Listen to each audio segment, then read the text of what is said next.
Hello, नमस्कार प्यारे बच्चों।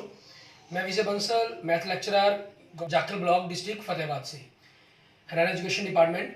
आज हम अपनी मैथ की क्लास के अंदर कुछ सीखेंगे। प्यारे बच्चों, आज हम स्टार्ट करेंगे। हमारे पास हमारी क्लास 9th का जो हमारा 7th चैप्टर है त्रिभुज, उसके हम MCQ क्वेश्चंस, ठीक है, ऑब्जेक्टिव क्वेश्चंस हम कहें, एक प्रकार के blanks, fill in the blanks, आपके पास ट्रू फॉल्स, इन सभी के बारे में हम बात करेंगे। इसमें सबसे पहले हम इस चैप्टर के बारे में कुछ अवधारणाओं के बारे में बात करते हैं। जैसे कहा गया त्रिभुज और उसके भाग, त्रिभुजों की सर्वांग समता और शीर्षों की संगतता, त्रिभुजों की सर्वांग समता के लिए कसौटियाँ, ये नियम जो दिए गए हैं वो 4 नियम आपको दिखा रहे हैं कि दो त्रिभुजें आपके पास आपकी सर्वांग कब कहलाएंगी। सबसे पहले SAS नियम आपका, ठीक है, अगर आपके पास दो भुजाएं और उनके भुजाओं के बीच का कोण बराबर हो तब वो आपकी जो त्रिभुजें हैं वो सर्वांग कहलाएंगी। इसको हम SSA या ASS नहीं कह सकते। मीन्स कोई भी दो त्रिभुजें बराबर, भुजाएं बराबर हो और कोई एक कोण बराबर हो, तो इस प्रकार से नहीं। जो भी दो भुजाओं का पेयर, मान लीजिए अगर ये दो भुजाओं का पेयर इन दो भुजाओं के पास, मान लीजिए अगर ये भुजा आपके पास इस भुजा के बराबर होती है और ये भुजा आपके पास इस भुजा के बराबर है, तो इन दोनों भुजाओं के बीच में बनने वाला कोण और इन दोनों भुजाओं के बीच में बनने वाला कोण ही आपस में बराबर होना चाहिए। और फिर इनके नाम लिखने का जो ढंग है वो उसी प्रकार से इनका नाम लिखा जाएगा। मान लीजिए ये PQR कहा गया, तो त्रिभुज ABC जो सर्वांगसम है वो कही जाएगी आपके पास।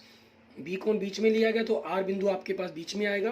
पहले एक लाइन वाली भुजा ले रहे हैं तो आपके पास ये त्रिभुज QRP बनेगी, ठीक है, जिसके ये आपस में सर्वांगसम होंगे। दूसरा नियम आपको कहता है ASA आपका नियम। मीन्स कोई भी दो कोण और उन कोणों के बीच की भुजा बराबर हो, तो इसके अंदर आपके पास स्पेशल छूट मिल जाती है। इस नियम को आप AAS भी लिख सकते हैं या SAA भी लिख सकते हैं। जनरल इसको ASA को AAS लिखा जाता है। मीन्स इसके अंदर आपके पास क्या कहा जाता है कि कोई भी दो कोण बराबर होंगे तो त्रिभुज का जो तीसरा कोण है वो ऑटोमेटिक बराबर हो जाएगा। जिस चीज़ के कारण कोई भी एक भुजा, कोई भी दो कोण और एक भुजा लेंगे तो आपके पास आपकी जो त्रिभुजें हैं वो सर्वांगसम होंगी। नेक्स्ट आपके पास SSS नियम, ठीक है, इसके अंदर आपके पास त्रिभुज की तीनों भुजाएं बराबर होनी चाहिए। और फिर नेक्स्ट आपके पास RHS नियम, इसके अंदर आपके पास ये RHS नियम आपके पास इसी SAS का रूप है, लेकिन स्पेशल समकोण त्रिभुज होने के कारण यहाँ पर छूट मिल जाती है, ठीक है। मीन जो हमने जिसको कहा कि SAS और ASA नहीं लिख सकते, वो यहाँ आकर छूट मिल जाती है इस चीज़ की। ये 90 डिग्री का कोण आपके पास राइट डिग्री, R मतलब राइट एंगल, H मतलब उसकी हाइपोटेन्यूज बराबर होनी चाहिए, S मतलब कोई भी एक साइड बराबर होनी चाहिए। अब SAS के अकॉर्डिंग तो ये दो भुजाएं जब बराबर हैं तो आपके पास उनके बीच का कोण बराबर होना चाहिए था। अगर बीच का कोण बराबर हो जाता है इसके अंदर तो वो SAS नियम लग गया। अगर हम 90 के कोण का सहारा लेकर इसको कर रहे हैं तो आपके पास वो RHS नियम लग जाता है। क्योंकि अगर ये दो भुजाएं बराबर हैं और ये दो हाइपोटेन्यूज बराबर हैं तो बाय पाइथागोरस आपकी जो ये थर्ड भुजा है, ठीक है, इसका मान भी सेम आएगा। तो ये ऑटोमेटिक आपके पास SAS नियम, SSS नियम बन जाएगा। या हम यूं कह सकते हैं SAS नियम भी इसमें दो बराबर हो जाएगा। ये दोनों भुजाएं बराबर और बीच का कोण बराबर, या तीनों भुजाएं बराबर तो SSS नियम हो गया। तो उस चीज़ के कारण हम इसको वापस RHS से इसको SSS या AS में ना बदलकर हम इसको स्पेशल नाम दे दिया गया RHS का, कि पाइथागोरस के कारण ये ऑटोमेटिक आपकी बराबर होती हैं। नेक्स्ट आपके पास कह रहा है त्रिभुज की बराबर भुजाओं के सम्मुख कोण बराबर होते हैं। एक त्रिभुज के अंदर अगर भुजाएं बराबर हों आपके पास, ठीक है, मान लीजिए दो भुजाएं आपकी बराबर हैं तो इस भुजा के सामने का कोण C और BC के सामने का कोण A, ये आपस में क्या होंगे, बराबर होंगे आपके पास। बराबर कोणों के अगर कोण बराबर है तो उनकी जो सम्मुख भुजाएं हैं वो भी बराबर होंगी। दो दिए हुए बिंदुओं से समदुरुष्ट एक भी बिंदु उन बिंदुओं को मिलाने वाले रेखाखंड के लंब समद्विभाजक पर स्थित होता है। किस प्रकार से कह रहा है, इसको मैं दोबारा आपको आकृति के रूप में समझाता हूँ। इसको अगर हम थोड़ा क्लियर कर लें, ठीक है, तो देखिए कि क्या कहा गया आपके पास। हमें कह रहे हैं दो दिए हुए बिंदुओं से, दो दिए हुए बिंदु हैं आपके पास से समदुरुष्ट एक बिंदु है आपके पास। मान लीजिए A और B दो बिंदु दिए गए थे और आपको एक बिंदु P दिया गया, ठीक है, जो इन दोनों से समदुरस्त है। मीन्स ये जो दूरी आपको कही गई है ये बराबर है आपके पास, ठीक है। मिलाने वाले रेखाखंड के लंब समद्विभाजक, ठीक है, अगर आप इसका लंब समद्विभाजक खींच देते हैं और इसका लंब समद्विभाजक खींच देते हैं, ठीक है, समद्विभाजक उन बिंदुओं को मिलाने वाले रेखाखंड के लंब समद्विभाजक पर स्थित होता है आपके पास, ठीक है। सॉरी, इसके अंदर नहीं, हम इन रेखाओं को नहीं मिलाना होगा, यहाँ हम थोड़ी सी मिस्टेक कर रहे हैं। ये कहा कि दो बिंदु दिए गए ए और बी, आपके पास इन बिंदुओं को मिलाने वाला रेखाखंड जो भी बनेगा, हम उसका लंब संद्राज जो खींचेंगे, उसके जो एक अन्य बिंदु आपके पास सी की बात की जा रही है, मीन्स वो इन दोनों से बराबर दूरी पर होगा। मीन्स इस लंब संद्राज्य के ऊपर जितने भी बिंदु बनते हैं, ठीक है, उन सभी बिंदुओं से ये ए और बी बिंदु आपस में बराबर दूरी पर स्थित होंगे और कहीं भी दूर बिंदु नहीं हो सकते आपके पास, ठीक है। नेक्स्ट, दो प्रतिच्छेदी रेखाओं से समदूरस्थ एक बिंदु, दो प्रतिच्छेदी रेखाओं से कह रहा है हमें, अर्थात आगे क्या कह रहे हैं, उन रेखाओं से बने कोनों के समद्विभाजकों पर स्थित होता है।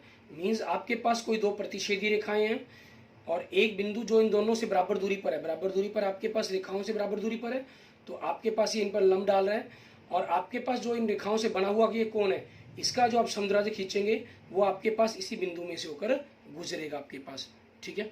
तो ये दोनों त्रिभुजें बराबर बन जाती हैं आपके पास, जिसके कारण ये भुजाएं बराबर, ये दूरियां बराबर आपकी, ठीक है, ये कोण बराबर आपके पास, ये कोण बराबर होते हैं, जिनका हम डायरेक्ट कंसेप्टों में यूज कर सकते हैं। किसी त्रिभुज में बड़े कोण की सम्मुख भुजा लंबी होती है, लंबी भुजा का जो सम्मुख कोण है वो बड़ा होता है और दो भुजाओं का योग तीसरी भुजा से हमेशा बड़ा होता है, ठीक है। अब इसी पर बेस्ड हम क्वेश्चंस देखते हैं हमारे पास। बहुविकल्पीय प्रश्न, सही उत्तर लिखने के लिए कहा। प्रतिदर्श प्रश्न मीन्स पहला एग्जाम्पल आपको क्या कह रहे हैं, यदि त्रिभुज ABC और त्रिभुज PQR आपकी आपस में सर्वांगसम है, तो त्रिभुज ABC और त्रिभुज RPQ के सर्वांगसम नहीं है, तो निम्न में से कौन सा कथन सत्य नहीं है, हमें ये बताना होगा। इन्होंने कहा कि त्रिभुज ABC आपके पास क्या चीज है, PQR के सर्वांगसम है, यदि तथा त्रिभुज ABC जो आपके पास RPQ के सर्वांगसम नहीं है, तो इनमें से कौन सा कथन सत्य नहीं है। ये सर्वांगसम है तो ये भुजाएं आपस में बराबर हैं, पहला नंबर तो इनको ही लिख लिया हम, ठीक है। पहला कहा इन्होंने BC बराबर आपके पास BC बराबर PQ, गलत, पहला ही कंसेप्ट गलत है, आपका ऑप्शन ए बन जाता है। फिर भी चेक करते हैं, AC बराबर में आपके पास PR, AC बराबर PR, ठीक है, बराबर है ये। QR बराबर BC, ये भी बराबर है। और चौथा AB बराबर आपके पास PQ, ये भी बराबर है, क्योंकि तो दिया हुआ था, तो पहला ही ऑप्शन आपका गलत हो जाता है, ठीक है। उसके बाद देखते हैं हमारे पास हमारे क्वेश्चंस। फर्स्ट क्वेश्चंस के अंदर हमें क्या कह रहे हैं, पहला वो देखें। क्वेश्चन नंबर 1 में आपको कह रहे हैं, निम्न में से कौन त्रिभुज के सर्वांगसम की कसौटी का नियम नहीं है, कसौटी नहीं है, ठीक है, वो बतानी है हमें। SAS है, AS है, SSA नहीं होता, SSA ना होकर SAS होता है, तो इसका ऑप्शन C बन जाएगा आपके पास।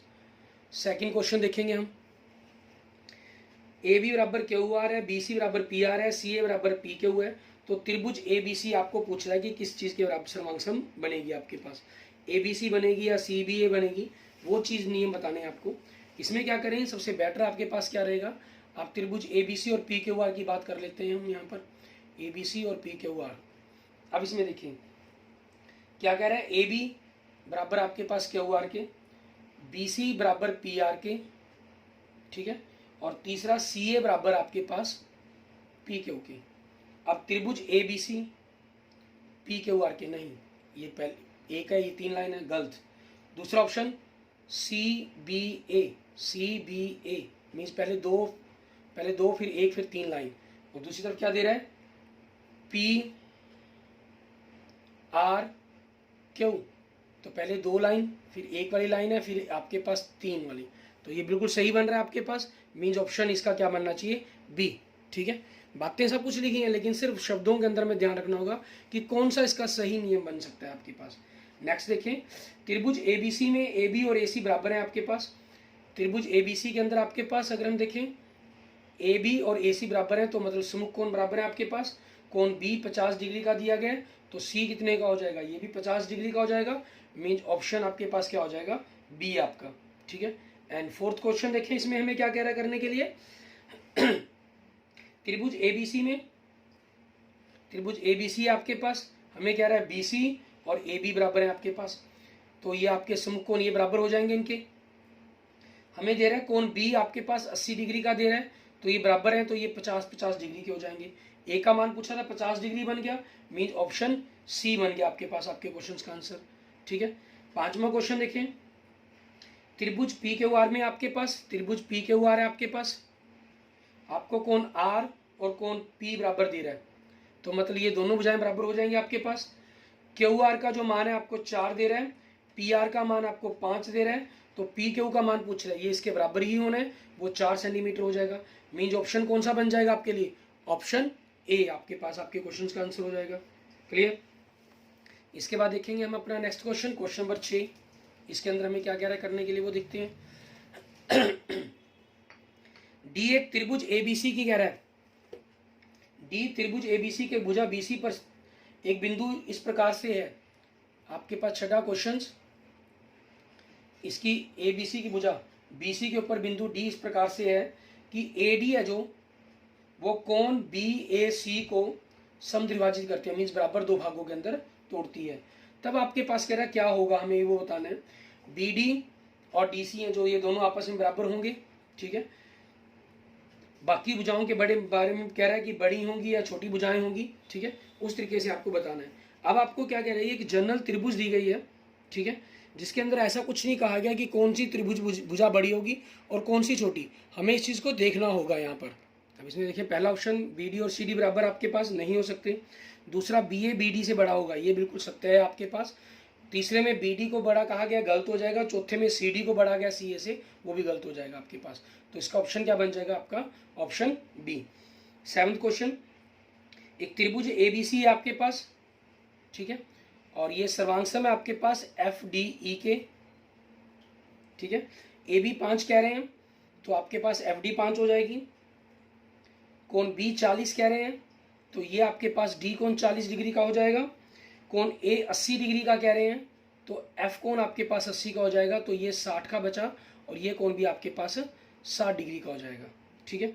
तब निम्नलिखित में से कौन सा सत्य है, डी एफ या एफ डी कह लीजिए 5 बिल्कुल सही, एफ कोण 60 का गलत, डी एफ 5 बिल्कुल सही है, ठीक है। कोण ई आपके पास 60 डिग्री का बिल्कुल सही, ये ऑप्शन बी आपके पास बिल्कुल सत्य बन जाता है इसके अंदर, ठीक है, ये सही है। अगले में डी ई 5 का होगा, इसके बारे में हम कुछ नहीं कह सकते। चौथे में भी डी ई 5 कह रहा है, इसके बारे में हम कुछ नहीं कह सकते, ठीक है, तो ये कोई ज़रूरी नहीं है। एंड नेक्स्ट देखिए आपके पास, क्योंकि अगर 5 हम मान भी लें तो आपके पास 2 कोण बराबर होने चाहिए थे, तो अब उसकी सम्मुख भुजा के बारे में कह सकते थे हम, ठीक है। ये 60 के सामने का कोण हो गया और ये भुजा आपके पास 80 के सामने की, तो ये भुजा 5 से तो बड़ी ही बनेगी आपके पास, क्योंकि बड़ी कोण के सामने की भुजा बड़ी होती है आपके पास। नेक्स्ट आपके पास देखिए, एक त्रिभुज की दो भुजाओं की लंबाइयाँ 5 और 1.5 है। एक त्रिभुज की तीसरी भुजा की लंबाई निम्नलिखित नहीं हो सकती, ठीक है। इनमें से कौन सी त्रिभुज की भुजा की लंबाई नहीं हो सकती। हमेशा इसमें क्या होता है, जब त्रिभुज बनानी हो तो आपकी बड़ी भुजा में से छोटी भुजा घटा दीजिए, उसकी जो लंबाई है कम से कम इतनी होनी चाहिए। और योग पर बात करें तो आपके पास तीसरी भुजा, अगर हम उनको 2 छोटी भुजाएं मानते हैं तो बड़ी तीसरी भुजा आपके पास उन दोनों के योग से बड़ी होनी चाहिए, ठीक है, आपके पास, और दोनों के योग से छोटी होनी चाहिए आपके पास। तो 5 में से अगर हम 1.5 घटाते हैं 3.5 आता है, तो 3.5 से छोटी नहीं होनी चाहिए आपके पास, ठीक है। आपके पास इनके अंतर से हमेशा ही बड़ा आना था इसको, ताकि आपके पास ये भुजाएं जो हमारे पास संभव हो जाती है। 3.4 आपके पास ऑप्शन बन रहा है, क्योंकि 1.5 के अंदर आप 3.4 जोड़ेंगे तो 4.9 हो जाएगा, और 2 छोटी भुजाओं का जोड़ तीसरी भुजा से बड़ा होना चाहिए आपके पास, उस चीज़ के कारण तीसरी भुजा 5 होगी, तो ये अंतर आपके पास बड़े की जगह छोटा हो गया, तो इसलिए यह संभव नहीं है आपके पास, ठीक है। मीन्स ऑप्शन डी आपके पास इस क्वेश्चन का आंसर बन जाएगा। एंड नेक्स्ट देखते हैं हम क्वेश्चन नंबर 9 हमारे पास। इसमें हमें क्या कह रहा है करने के लिए, त्रिभुज पी क्यू आर की बात कर रहे हैं, ठीक है, त्रिभुज पी क्यू आर। इसमें इन्होंने कहा है कि जो कोण आर है आपके पास वो कोण क्यू से बड़ा है। आर के सामने की भुजा ये होगी, तो ये भुजा मान लीजिए 5 है, तो कोण क्यू के सामने की भुजा ये होगी 4 होगी, ठीक है, ये से बड़ी हो जाएगी आपके पास।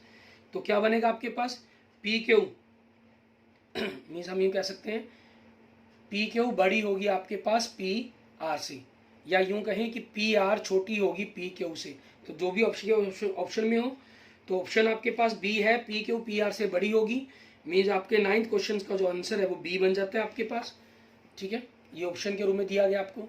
10वां क्वेश्चन देखें, इसमें हमें क्या कह रहा है करने के लिए, त्रिभुज ए बी सी और त्रिभुज पी क्यू आर में एक भुजा बराबर त्रिभुज ए बी सी और त्रिभुज पी क्यू आर की बात कर रहे हैं यहाँ पर, ठीक है। इसमें ए बी और ए सी बराबर दिए गए हैं, कोण सी और कोण पी बराबर दिए गए हैं आपको, कोण बी और कोण क्यू बराबर दिए गए हैं आपको, ठीक है। तो दोनों त्रिभुजें क्या होंगी आपको वो बताना है। अब आपके पास ये दोनों त्रिभुजें क्या होंगी, ठीक है, ये आपके पास दोनों भुजाएं बराबर हैं। हम यहाँ सर्वांग समता के बारे में थोड़ा सोच लेते, लेकिन ये भुजाएं बराबर थी इन्होंने, तो उनके समूह कोण तो बराबर होने ही थे। ये भुजाएं कोण बराबर हमने आपस में, ये कोण बराबर है तो ये कोण भी बराबर होंगे आपके आपस में, क्योंकि इन्होंने पी कोण सी के बराबर, क्यू बी के बराबर दिया है। तो ये दोनों बराबर तो ये दोनों आपस में बराबर, ये बराबर तो ये भुजाएं बराबर, तो ये त्रिभुज भी क्या बन गई, एक समद्विबाहु त्रिभुज बन गई। मीन्स दोनों त्रिभुजें समद्विबाहु तो हैं, लेकिन सर्वांगसम होंगी या नहीं होंगी इस चीज के बारे में हम कुछ नहीं कह सकते हैं, ठीक है। ये हमारे लिए पॉसिबल नहीं है कि हम इसको फाइनल ही करेंगे, ठीक है। इसलिए हम इसको क्या लिख देंगे, हमारे पास समद्विबाहु है परंतु सर्वांगसम नहीं है। मीन्स आपके पास ऑप्शन ए ही इस क्वेश्चन का आंसर बन जाएगा। नेक्स्ट देखेंगे क्वेश्चन नंबर 11 के अंदर हमें क्या कह रहे हैं, त्रिभुज एबीसी और त्रिभुज डीईएफ, ठीक है, दो त्रिभुज हैं आपके पास एबीसी और डीईएफ आपके पास। इसके अंदर हमें देखें, हमें कह रहा है ए बी आपके पास जो एफ डी के बराबर है, ठीक है, कोण ए आपके पास है जो कोण डी के बराबर है आपके पास। तो दोनों त्रिभुजें एस अभिगृत से सर्वांगसम हो, मीन्स एस रूल से सर्वांगसम हो, तो इसके लिए क्या चीज है, आपके पास एक भुजा और एक कोण तो हो गया, तो उसी कोण की दूसरी भुजा आपके पास, मीन्स ये आपके बराबर होनी चाहिए, ठीक है। मीन्स ए सी और डी ई आपके पास बराबर होना चाहिए, तब हम इस नियम के तहत दोनों त्रिभुजों को सर्वांगसम कह सकते हैं। तो ये ऑप्शन आपके पास कौन सा बन जाता है, ऑप्शन बी, ठीक है। मीन्स ए सी और डी ई आपकी आपस में बराबर होनी चाहिए। क्लियर। इसके बाद देखेंगे हम हमारे पास, ठीक है, कुछ तर्क सहित हमारे पास प्रश्नों के उत्तर के बारे में जानने की कोशिश करेंगे, जिनको हम हाँ नहीं या सत्य असत्य के अंदर जिनके बारे में कुछ बताएंगे। जैसे सबसे पहला प्रतिदर्श प्रश्न हम देखते हैं हमारे पास, मीन्स हमारा एग्जाम्पल नंबर 1 देखें, इसमें क्या कह रहे हैं, दो त्रिभुजों ए बी सी और डी ई एफ में ए बी और डी ई, ए सी और ई एफ दोनों बराबर हैं। दोनों त्रिभुजों में से दो कोणों के नाम बताइए जो बराबर होने चाहिए ताकि दोनों त्रिभुजें सर्वांगसम हो, और अपने उत्तर के लिए कारण दीजिए। आपके पास देखें, यहाँ दो त्रिभुजों की बात की गई है, ए बी सी, और दूसरी त्रिभुज है आपके पास डी ई एफ। हमें ए बी डी ई के बराबर और ए सी इन्होंने ई एफ के बराबर कही है, सॉरी ई एफ के बराबर कही है। तो इन दोनों भुजाओं के बीच में कोण ए बनता है और इन दोनों भुजाओं के बीच में कोण ई बनता है। तो कोण ए और कोण ई बराबर होनी चाहिए, तभी आपकी जो त्रिभुजें हैं वो आपस में सर्वांगसम होंगी, ठीक है, एस कसौटी से। नेक्स्ट देखते हैं हम एग्जाम्पल नंबर 2, हमारा प्रतिदर्श प्रश्न 2, त्रिभुज एबीसी और त्रिभुज डीईएफ में, इनके अंदर हमें क्या कह रहा है, कोण मान लीजिए ए बी सी की बात की गई है, कोण ए आपके पास कोण डी के बराबर कह रहा है, ठीक है, और कोण बी आपको कोण ई के बराबर कह रहा है, और कोण सी आपके पास कोण एफ के बराबर कह रहा है।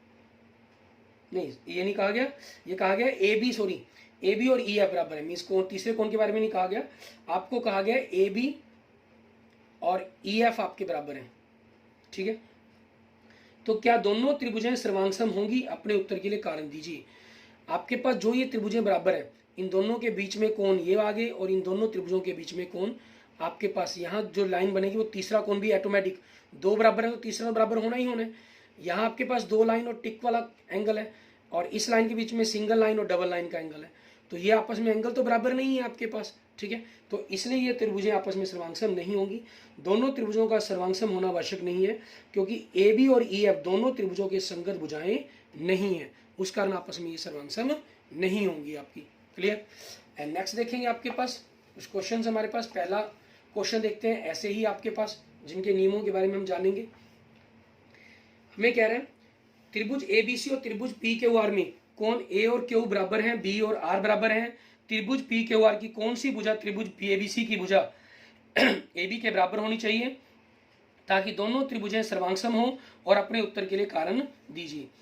सबसे बढ़िया आपके पास आप कोई भी भुजा लिख सकते हैं वैसे तो, ठीक है, कोई भी हो सकती है, लेकिन इन्होंने स्पेशल मेंशन कर दिया कि ए बी के बराबर, तो वो दूसरे बाकी दो कोणों से बनने वाली भुजा क्यू आर बराबर होनी चाहिए, ठीक है। नहीं जनरल अगर पूछा गया तो कोई भी भुजा बन सकती है आपके पास, क्योंकि दो कोण बराबर है तो ऑटोमेटिक तीसरा कोण बराबर होगा, और तीसरे कोण बराबर होने के कारण कोई भी भुजाओं का पेयर आपस में, दो बराबर कोणों के पेयर के बीच में तीसरा कोण बराबर होना चाहिए था, संगत। ठीक है, ये ख्याल रखना होगा हमें इसके अंदर।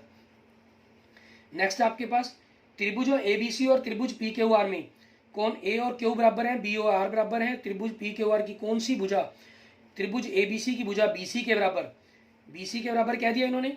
तो यहाँ एकदम ध्यान दें, हम दोनों ही त्रिभुजों के अंदर एबीसी पी क्यू आर की बात कर रहे हैं। ठीक है, जो कोण ए है वो क्यू के बराबर दिया इन्होंने, तो इसको क्यू नाम दे दूं मैं यहाँ पर। जो कोण बी है वो आर के बराबर दिया, इसको आर नाम देते हैं, ये पी हो गया आपके पास। ठीक है, तो बीसी की बात की गई तो बीसी किसके बराबर होनी चाहिए आपके पास, यहाँ से पी आर के बराबर होनी चाहिए।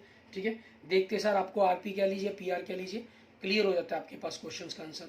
ठीक है, हमने उसी क्रम से लिख लिया आकृति को।